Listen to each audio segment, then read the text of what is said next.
He left me on our wedding night. That's the sentence I can't erase. Not the vows, not the trembling way my fingers clutched the bouquet, not even the stunned gasps of guests when the groom, the man I thought was my forever, slipped out of the reception and never returned. Just that one sentence, heavy, shameful, a bruise pressed against my ribs. The champagne went flat in my throat. My dress felt like a costume, a cruel joke stitched in ivory lace. The music stuttered, people whispered, and the ballroom light suddenly seemed too harsh, exposing every jagged piece of my heartbreak. My name is Elena Carter, 26 years old, an events coordinator at Harrington Global, the city's most powerful real estate empire, and tonight I should have been someone's wife. Instead, I'm standing barefoot on marble floors, mascara streaking like war paint, abandoned and humiliated. I don't notice him at first. Not until the crowd parts like the sea bowing to its ruler, Alexander Harrington, my boss, billionaire, untouchable, the man who built this empire with a voice that can slice steel and a stare that makes men quake. He shouldn't be here, not at my wedding, but he is. His tuxedo tailored like armor, his jaw set, eyes fixed on me with something I can't name. Anger, pity, possession. The room shifts. I feel his gaze like hands on bare skin, steady, unyielding. Elena, he says, low enough that only I hear.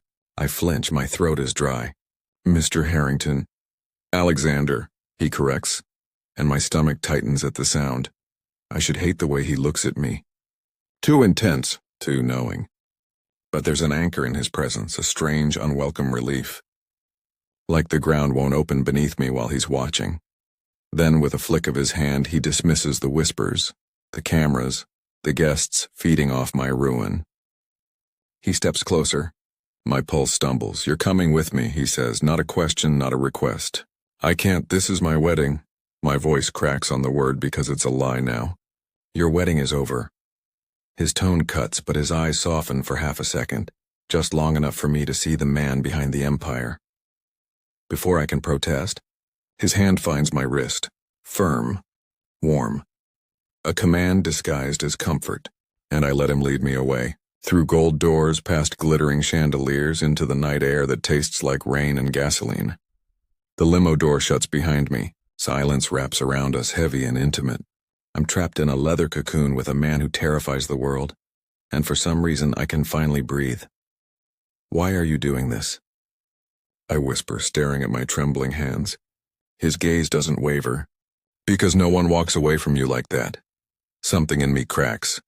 My chest aches, not from humiliation now, but from the way his words slip past my defenses and settle deep. He doesn't touch me again. Doesn't have to. His presence fills the space like gravity, drawing me closer, daring me to look at him. And when I do, it feels like standing at the edge of something dangerous, something forbidden, because tonight I lost a husband, but sitting across from Alexander Harrington, I might have found the beginning of something far more devastating. The city rushes past the tinted windows, but inside the limo, time feels suspended. Every breath I take seems too loud. Every shift of his body seems too close. Alexander hasn't spoken since we left. He sits across from me, legs apart, one arm draped over the leather seat like a king surveying his kingdom. The glow from passing streetlights cuts across his face, carving shadows along his jaw, softening the ruthlessness I know he wears in boardrooms. My hands twist in my lap. The wedding ring I never got to slip on feels like a phantom weight on my finger. Finally, I find my voice. You didn't have to save me back there. His eyes lift to mine, steady, unreadable. That wasn't saving. That was reclaiming. My pulse stumbles. Reclaiming what? His lips curve, but it isn't a smile. You. The word lingers between us like smoke, forbidden and intoxicating. I can't tell if he means it or if this is just Alexander Harrington playing his usual game of control. But when his gaze drifts down, slow, deliberate, to where my neckline dips, I feel heat rush up my throat. I should look away. I don't. You shouldn't be here, I whisper, though the truth is I don't want him to leave. Neither should you, he counters smoothly, his voice like velvet and fire. The limo slows. I glance outside, the gates of Harrington Tower, his empire loom like black steel teeth. Of course he's bringing me here.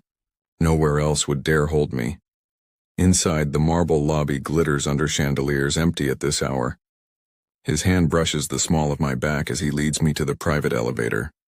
The touch is barely there, yet it ignites every nerve in me. The doors close. Silence again, except now it's suffocating, thick with everything unsaid. I feel his presence behind me, towering, restless. My reflection in the mirror gleams pale, wide-eyed, fragile against his broad, dark silhouette. When the elevator jerks upward, so does my heart. "Tell me why you married him," Alexander says at last, his voice low, dangerous. I stiffen. "That's none of your—" "It is." His breath brushes my ear as he steps closer. Too close. "Because men who walk away from you don't deserve you, and I don't tolerate what I don't deserve." The words steal the air from my lungs. My fingers grip the rail for balance. He's so close I can smell him. Cedar wood, salt, power. My body betrays me, leaning the slightest fraction into his heat. The elevator dings. The doors open to his penthouse, sprawling and silent. The city glittering beyond the glass walls like a sea of diamonds. I step inside, my heels clicking on polished stone, my heart racing louder than the sound. His home is masculine and vast, but strangely intimate. A place no one has ever invited. The click of the door locking behind me jolts me. My pulse spikes, I turn. He's standing there, still in shadow, still watching me with that unreadable expression. "You're shaking," he observes. His tone is softer now, almost curious. I'm not. You are. For a moment, neither of us moves. The tension is unbearable. An invisible thread stretched so tight it might snap with a single touch. Then he takes a step toward me. And another. I don't retreat. I can't. My breath hitches. He stops just short of touching me, his hand lifting. Hesitant, dangerous, but falling back before it meets my cheek. The restraint is more powerful than any caress. Elena. His voice is raw, a crack in the armor. For the first time I hear something human in him, something unguarded. I want to ask what he's thinking, why he's doing this, but the words tangle in my throat. My body already knows the answer. We stand there, inches apart, hearts pounding, 1,000 things on the verge of being confessed. Then, his phone buzzes. The spell shatters. He turns away sharply, jaw tight, answering with a clipped Harrington. I press a hand to my chest, fighting to breathe. And that's how it happens. Our almost moment. Our first nearly crossed line unfinished, dangerous, and leaving me starving for what might come next, fade out. His voice still echoes in the cavern of his penthouse, clipped, commanding, speaking to someone who isn't me. I stand frozen, staring out at the skyline while the storm in my chest rages. The city glitters, endless and untouchable. But all I feel is the heat of him in this room. When he ends the call, the silence swallows us again. He doesn't look at me at first. He loosens his tie, shrugs off the weight of his tuxedo jacket, tosses it carelessly onto a chair. His every movement is deliberate, predatory, like he knows I'm watching and doesn't mind making me suffer for it. "You're still here," he says at last, voice low. I blink. "Do you want me gone?" His gaze collides with mine, sharp as glass. "No." The word slices through the quiet. I feel it in my bones. I step closer to the glass wall, needing the cool distance of the night, but he follows. Not close enough to touch, but close enough to feel his breath graze my hair. "You deserve better than what happened tonight," he murmurs. I laugh, bitter and small. Better doesn't want me. His jaw tightens. "That man didn't leave because you weren't enough. He left because he was weak. Cowards always run from fire." I spin toward him, anger flaring. "And what are you, Alexander?"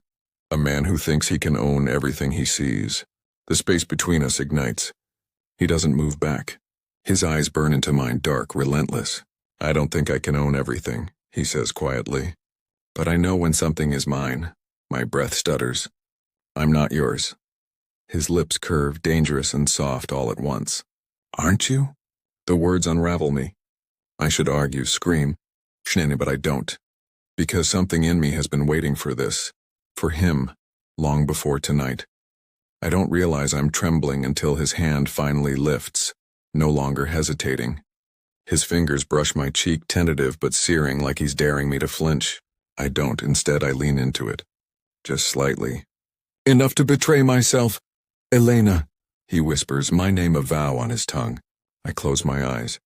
Why does it feel like I've been falling toward this moment forever? When I open them, he's closer. So close his lips hover a breath away from mine. My pulse pounds in my ears, drowning out the world. Because you have, he says. And then, his mouth is on mine. The kiss is slow, devastating, a claiming and a confession all at once. His hand cradles my face, anchoring me, while my fingers clutch at his shirt like I might drown without him. The city disappears, the past shatters, and there's only this heat, hunger, surrender. It's not sweet. It's not gentle. It's everything we've both been holding back, colliding in a single, impossible kiss. When he finally pulls away, I gasp, my forehead resting against his. What are we doing? I whisper. His voice is rough, something we can't undo. And that's when it happens. The knock on the penthouse door, sharp, jarring. We both freeze. His hand falls away. His jaw hardens. Whoever is out there is about to tear apart the fragile, forbidden thing we've just unleashed. Elena, he says, his voice low, dangerous. Stay behind me. I don't know whether to laugh or to cry because for the first time in my life I want to stay behind him. To trust him. To let myself belong to something I can't explain. But the knock comes again, louder, urgent, and whatever waits on the other side might change everything. Fade out. The pounding on the door reverberates through the penthouse, each knock pulling me back into the reality I want to forget. Alexander strides across the marble, his frame coiled with authority, every movement sharp. Who is it? His voice booms, thunder against glass. Through the heavy door, a muffled answer. It's urgent, sir. From the board, contracts, midnight deadline. I almost sag with relief. Not an intruder. Not my runaway groom come to haunt me. Just business, of course. His empire doesn't sleep, but Alexander's jaw clenches. He doesn't open the door. He turns back to me instead, and in his eyes I see it, the war. The king torn between his crown and the woman who isn't supposed to matter. Leave it outside, he growls. The footsteps retreat, the silence closing in around us again. When his gaze locks with mine, the atmosphere shifts. Something inside him is broken loose. Something inside me, too. I take a step forward. My voice trembles. We shouldn't have kissed. His lips twitch, half a smile, half a threat. We shouldn't do a lot of things. And yet, my words trail because we both know what comes next. He moves first. Fast, deliberate. His hand catches mine, pulling me to him, spinning me against the cool glass wall that overlooks the glittering city. The world stretches below us, but all I can feel is him. His chest pressed to my back, his breath hot against my neck. You think I don't see you, Elena? His voice rumbles, low and raw. You walk through my office every day with that quiet fire burning inside you. And I've told myself not to touch it, not to take what doesn't belong to me. My pulse pounds, every nerve alive. Then why now? I whisper. His hand slides down my arm, slow, torturous. Because tonight proved what I already knew. You were never his. You were always mine. The words wreck me. I spin in his grip, facing him. Don't say things you can't take back. I don't take back. His mouth crashes down on mine, harder this time, fierce and hungry. It's fire and surrender. It's punishment and promise. I melt against him, fingers tangling in his hair, the taste of him consuming me. But it isn't just lust. It's the breaking point of two people holding back for too long. Every kiss a confession. Every gasp a secret spilled. When he finally pulls away, his forehead presses to mine, our breaths tangled, ragged. Elena, he says, my name cracking like glass in his throat. I don't let anyone close, not ever. But you... His voice falters. The mighty Alexander Harrington falters, and that undoes me more than anything, because I know what it costs him to admit it. My palm rests on his chest, feeling the furious beat of his heart. I don't know if I can survive another man breaking me. My voice is barely a whisper, fragile and raw. His grip tightens at my waist. Then don't think of me as a man. His eyes bore into mine, fierce and unrelenting. Think of me as the one who won't let you go, no matter what. For the first time all night I believe him, but then, the sharp buzz of his phone again. He doesn't move to answer, but the name flashes across the screen where I can see it. Rachel. A woman's name. I go cold. He notices. His hand loosens. It's not what you think. I shake my head, stepping back, the glass wall cold against my spine. You say that like I haven't heard it before. The air between us fractures. Trust, fragile as spun glass, splinters in my chest. He takes a step closer, desperation flickering in his eyes. Elena, I hold up a hand. Don't, my voice cracks. Not until you tell me the truth. Silence. Heavy. Choking. The city gleams behind us, bright and merciless. And I realize we've reached the edge. For a heartbeat, the world is just us. His lips on mine. His hands gripping me like he'll never let go. My body trembling with a need I can't fight anymore. But reality presses in. That name still lingers, heavy and poisonous. Rachel. I pull back, breathless, torn. Tell me the truth, Alexander. Who is she? He exhales hard, raking a hand through his hair. The man who commands boardrooms and bends empires suddenly looks human. Rachel is my sister. My chest tightens. Your sister? He nods, his jaw tense. She's sick. The phone calls, they're constant. I didn't want to bring that darkness here tonight. Not when you... His voice falters. Not when you're already bleeding from your own wounds. Shame crashes over me. My suspicion. My sharpness. But before I can speak, his hand cups my face again, gentler this time. I don't share my life with anyone, Elena. No one gets past the walls. Not until you. His thumb brushes my cheek. His eyes, blue steel, unyielding, now burn with something fragile. Something I never thought a man like him could hold. I whisper, I'm scared. So am I, he admits. The confession steals my breath. But I'd rather risk the fire than live another day without touching you. The silence stretches thick with everything we've both hidden, everything we've both lost. And then I break. I fall into him, arms circling his neck, my lips pressing desperately to his. His answering growl vibrates through me, raw and unrestrained. He lifts me effortlessly, carrying me back from the glass wall toward the darkened bedroom that looms like forbidden ground. But it's not just lust now. It's need. It's surrender. It's two shattered souls colliding and daring to make something whole. Every kiss is a promise. Every touch a confession. His dominance collides with my fragility, his strength with my surrender, until I realize this isn't about power anymore. It's about trust. For the first time in my life, I let go. And for the first time in his, Alexander Harrington holds someone not as possession, but as salvation. Hours blur into breathless murmurs, whispered names. The city still awake beyond the glass, while inside, we fall. When the dawn finally slips through the floor-to-ceiling windows, soft and golden, I lie tangled in sheets, and in him, my wedding dress, discarded, lies crumpled on the floor, like the ghost of a life that no longer belongs to me. He traces a finger down my arm, his touch softer than I ever believed he was capable of. You're mine now, he murmurs, not as a command, but as a vow. And for the first time, I don't feel owned. I feel chosen. I smile, though tears sting my eyes.